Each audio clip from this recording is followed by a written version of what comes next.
This is Abe Friedtanzer from Awards Buzz. Very excited to be speaking with Tony Tost about Poker Face. How are you, Tony? Good, Abe. How you doing, man?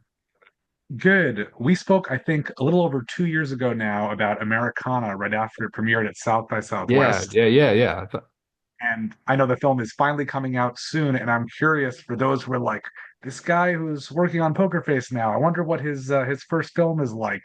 Do you see some through lines between these two projects? Yeah, I think there's a reason why I was lucky enough to get this gig. I think there's a real aesthetic sensibility overlap, like a real like kind of embrace of maybe flyover Americana, of little pockets of America that maybe don't always make it on screen, a kind of film lovers love for like a kind of vintage 1970s New Hollywood sensibility and yeah, so I think there is, hopefully, if you dig Poker Face you'll dig Americana, if you dig Americana you'll dig Poker Face, but yeah, yeah, and I think there's a lot of shared reference points between myself, Ryan, Natasha, in terms of what we're aspiring for, where we take inspiration from.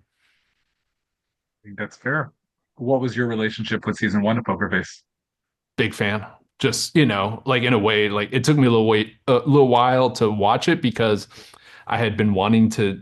If Poker Face is partially an homage to like Columbo type storytelling, I had been cooking up my own kind of modern day version of the Rockford Files, like not under that title, but because I wanted to do a character driven weekly mystery type of storytelling. And then when I saw Poker Face was coming out, I was just like, oh man, they beat me to it. That's exactly the kind of show I would want to make.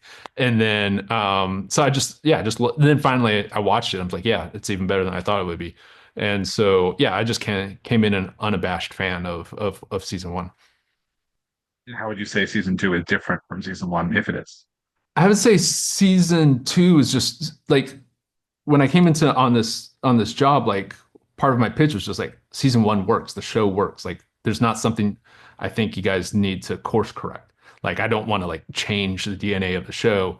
Like I just want us to find what else it can do. Like just build on the strengths of season one. So like no big backstories, no big mythologies, no big flashbacks or anything. It's just like let's find a new version of the Charlie road trip, weekly mysteries, and see what interesting worlds and what kind of wrinkles in the mystery Hal Ketchum storytelling style that we can find, and just what unexpected moments, not repeat season one, but just again just build on the great work that everyone, the Zucks to Ryan, Natasha, and the cast and crew did.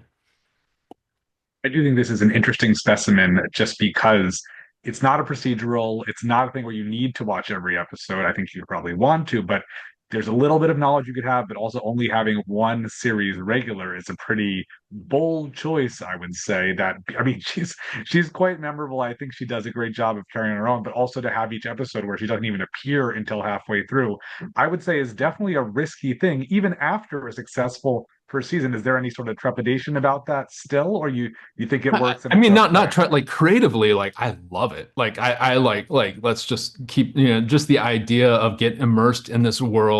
These characters, we're lucky enough to get great guest stars, and then we get to have Natasha's Charlie waltz in as an added into this world. Like in a way, like he almost like want people to watch it and get so invested in that opening act. And then when Charlie comes, like, oh yeah, that's right, Charlie's gonna come in, she's gonna figure this out. How is she gonna do it?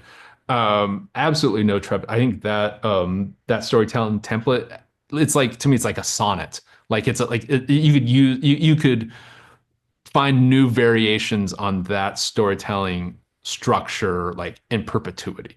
Um, it is challenging to come up with a new one, like because you're kind of you're building up a world, almost like a mini movie, both in the script, but also in actual production.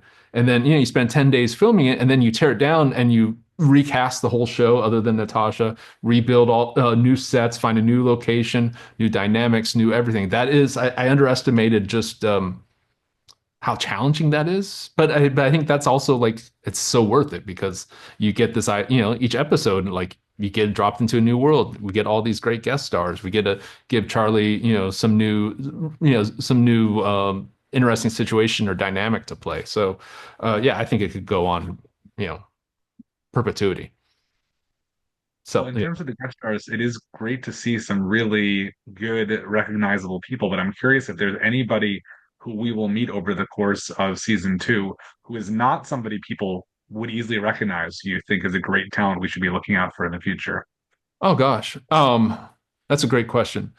I mean, it's such a s- so many terrific guest stars. Who's like, I don't know. I don't know who, what profiles people. I think maybe people know who Method Man is, but I don't think people necessarily, especially if you came of age like I did, listen to the Wu-Tang and that's your primary, just how gifted of an actor he is and how funny he can be while still being very grounded. Like I think people will be really impressed by his performance. In the same way, like I think you know, Patty Harrison, I think will really surprise people. Like you're a comedy fan or a comedy nerd, she's like royalty, but she does some really cool things. In the same way, I think John Mulaney has a surprisingly interesting performance in a role that you don't necessarily expect him in.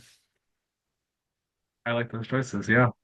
Do you think that I know that in the past there's been some shows that have been like watch these episodes in a random order or something like that. Is that a recommendation you think could be problematic, or is that something you might encourage somebody that watching straight I through? think you can watch you can put it on scramble or the idea of like it could become in any order. I do think the order of season two, it's even though it's not heavy serialization, I think it is more rewarding if you watch them in order.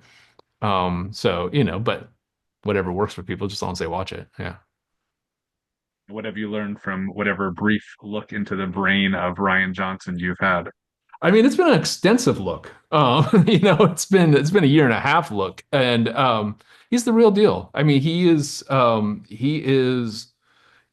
a unique, um, I think, pretty brilliant way of embracing genres, tropes, elements of just like kind of popcorn storytelling that is enjoyable and finding surprising wrinkles, finding interesting ways to upend expectations or to fulfill them in ways you're not necessarily expecting to get emotionally real where you're expecting it to get clever. Like there's a real an attention to just he doesn't take a scene off in terms of you know a show's necessity to give a viewer a reason to keep watching. Like it's not like, oh, we just need to have the scene to establish something. No, it needs to provide something to the viewer, and I take a lot of inspiration from that. Yeah, and that comes to the editing process too. It's great. He's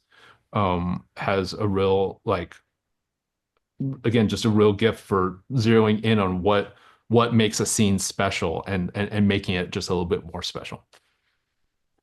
Well, before I let you go, while there may not be other shows that are quite as unique as this one, is there anything else you've watched recently that's really stuck with you?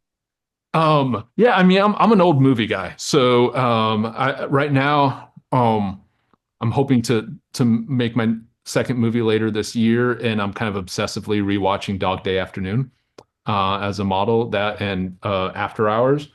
So I'm just, you know, my idea of a relaxing evening is just last night putting on Dog Day Afternoon, listening to Sidney Lumet's directing commentary and then rewinding different scenes just to like, okay, how exactly does he make this feel like real life and but still energetic and alive. But yeah, so if people haven't seen Dog Day Afternoon, big recommendation. Awesome. Well, I so appreciate it. I wish you plenty of luck with this season, with the launch Thanks, of Dave. Americana and everything Cool. else. Awesome. Thanks, Dave. Good to talk to you again. Take care. Thank you.